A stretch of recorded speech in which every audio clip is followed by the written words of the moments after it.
Action. Good evening, ladies and gentlemen. I'm Patrick Nolan, and I'm Noah Menheimer, and this is the Evening News. Action. And we start the news off today with our headline. Is Western Europe's political systems of the past 1,000 years trying to kill the Catholics? Are your children in danger? Tonight we find out. George, take it away.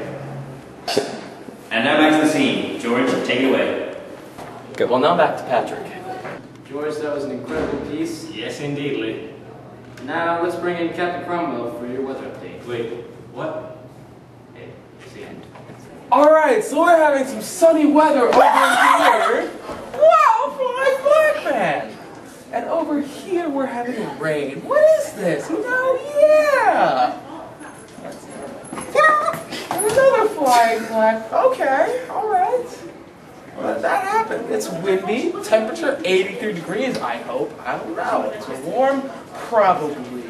Maybe it'll be cold later on today, but hey, that's for everyone else. I don't care. I'm going to Okay, well, starting around 400 Common Era, Britain was organized into small kingdoms that weren't united at all. Then, around 1040 CE, the British monarchy was formed, and all of England was amalgamated. From then on, the country was ruled by notable kings and queens such as Henry VIII, James I, Richard Cromwell, Oliver Cromwell, George III, and Queen Anne. Also, in 1215, King John limited the power of the monarchy with Magna Carta, stating that the ruler's will could no longer be arbitrary, opposed to before, when the monarch could do whatever he or she wanted to. This won't affect your kids at all. Now back to Noah, Matt, and Patrick, but mostly Noah.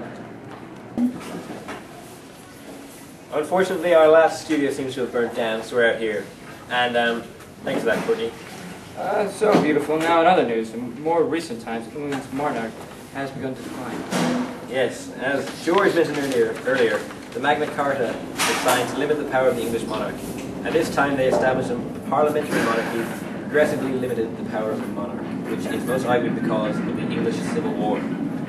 This is true. The current monarch has the Queen as more of a figurehead, and she has surprisingly limited powers. These changes have allowed the British to become more of a republic.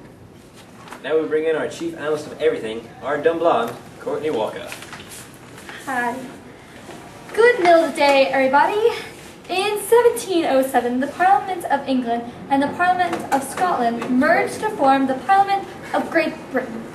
In its formation, there weren't new elections. However, Scottish laws were now dealt with by the Parliament of Great Britain. So Scotland was majorly under-represent at first, which was extremely unfair. George has more for us out on the scene. Action! As our wonderful anchors, well, and Courtney, were just saying, the United Kingdom has a parliament that handles the governmental affairs that were traditionally overseen by the king or queen. The Parliament of the United Kingdom was formed during in 1801 when the Parliament of Great Britain absorbed the Parliament of Ireland. Like preceding parliaments, the UK's parliament is divided into the House of Lords and the House of the Commons, meaning that it's a bicameral legislature. The House of the Lords originally had more power, but since the Reform Act of 1832, it's gone through a series of reforms to regularize the power of the houses. Now we have a special on in the studio, and by the way, your kids are still safe. Another solid display there, Georgie. The English government and its changes over the years has had a huge impact on the world and the United States to Australia and the world's best country, the Republic of Ireland. It certainly has. The share of power from monarch to parliament inspired many places in different ways.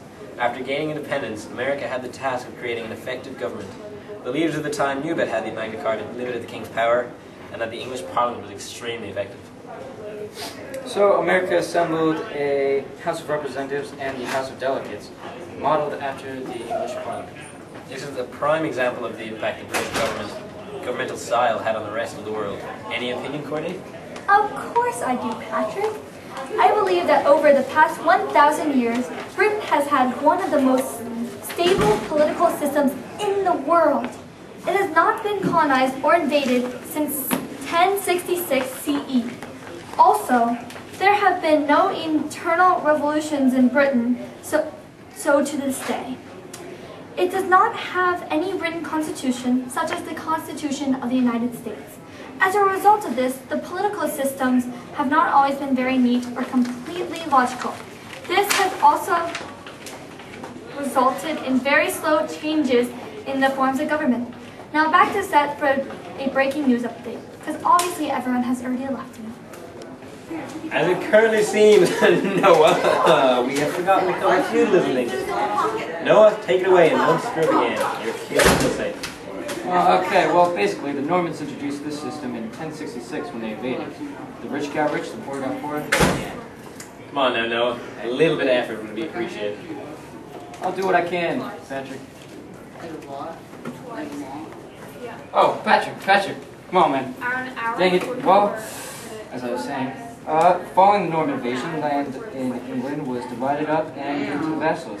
Then what happened was the vassals were loyal to the king and they got to keep their land. The serfs were then made to work on the lord's land and give him his dues, so that the serfs could use the land.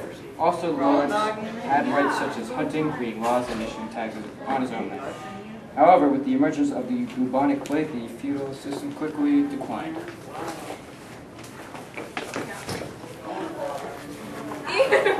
Take use time now. We got sugar now. That was a very touching story, John. You're just telling me about her. Almost as touching as this. You're absolutely the You ready? stupid as hell. Well, crew, I think that's a wrap. Any thoughts before we leave, Noah? Thanks for watching. Your children are safe. Good night, America. So very. Good one.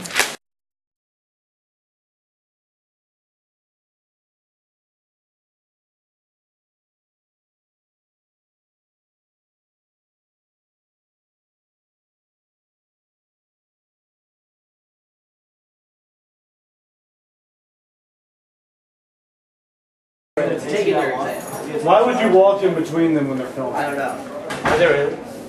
Come on, Nor.